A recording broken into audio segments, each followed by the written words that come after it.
Hello, and welcome to Spooker and Screech. I'm Spooker, and I'll be your host for this video.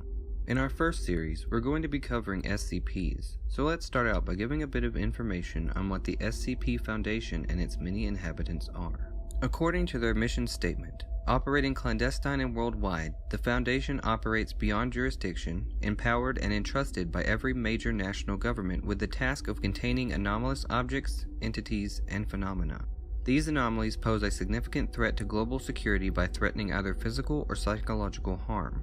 The Foundation operates to maintain normalcy so that the worldwide civilian population can live and go on with their daily lives without fear, mistrust, or doubt in their personal beliefs, and to maintain human independence from extraterrestrial, extra-dimensional, and other extra-normal influence.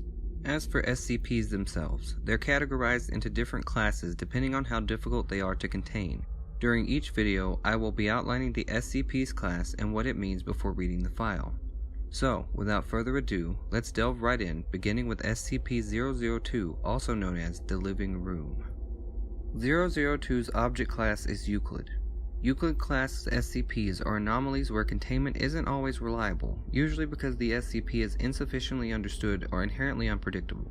SCP-002 resembles a tumorous, fleshy growth with a volume of roughly 60 square meters or 2,000 square feet. An iron valve hatch on one side leads to its interior, which appears to be a standard low-rent apartment of modest size. One wall of the room possesses a single window, though no such opening is visible from the exterior. The room contains furniture which, upon close examination, appears to be sculpted bone, woven hair, and various other biological substances produced by the human body. All matter tested thus far show independent or fragmented DNA sequences for each object in the room. To date, subject has been responsible for the disappearances of 7 personnel. It has also, in its time at the facility, further furnished itself with 2 lamps, a throw rug, a television, a radio, a beanbag chair, 3 books in an unknown language, 4 children's toys, and a small potted plant. Tests with a variety of lab animals, including higher primates, have failed to provoke a response in SCP-002. Cadavers as well fail to produce any effect. Whatever process the subject uses to convert organic matter into furnishings is apparently only facilitated by the introduction of living humans. SCP-002 is to remain connected to a suitable power supply at all times, to keep it in what appears to be a recharging mode. In case of electrical outage, the emergency barrier between the object and the facility is to be closed and the immediate area evacuated. Once facility power is re-established, alternating bursts of X-ray and ultraviolet light must strobe the area until SCP-002 is reaffixed to the power supply and returned to recharging mode. Containment area is to be kept at negative air pressure at all times. Teams including a minimum of 2 members are required within 20 meters of SCP-002 or its containment area. Personnel should maintain physical contact with one another at all times to confirm there is another person present, as perception may be dulled, skewed, or influenced by proximity to the object.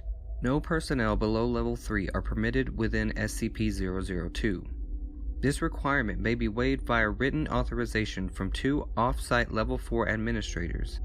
Command staff issued with a waiver must be escorted by at least 5 Level 3 security personnel for the duration of their contact and must temporarily surrender their rank and security clearance.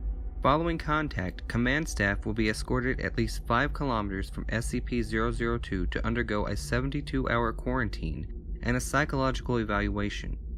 If deemed fit for return to duty by psych staff, rank and security clearance may be restored when quarantine expires. The following is a brief report detailing the discovery of SCP-002. Subject was discovered in a small crater in northern Portugal where it struck the Earth from orbit. Encased in a shell of thick rock, the fleshy exterior of the object was exposed by impact.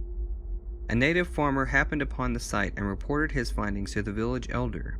Subject gained SCP attention when a Level 4 agent posted in the area detected a small radioactive anomaly generated by the object. A collection squad of SCP security personnel led by General Mulhausen was immediately dispatched to the area where they quickly secured the subject in a large container and performed initial testing with subjects recruited from the nearby village. 3 men individually sent into the structure subsequently disappeared. Upon discovering this deadly property of the subject, General Mulhausen sent a Level 4A termination order to any witnesses, roughly 1/3 of the village, to ensure no outside knowledge of the subject, and initiated its transport to SCP facility. Data expunged. During preparation for transport, 4 SCP security personnel were inexplicably drawn inside the object, where they too immediately disappeared. Following inspection, it appeared as if the object had grown several new furnishings and was beginning to look like the interior of an apartment room. General Mulhausen immediately ordered the requisition of several Class 3 hazmat suits for the remaining security team members, who proceeded to lift the container onto a waiting freight ship for transport to the SCP facility. That's the end of the file for SCP-002. Tune in for our next video in the series covering SCP-003. As always, I'm Spooker, and thanks for watching. If you enjoyed this video, just click subscribe and turn on notifications to get updates on when we release our next upload.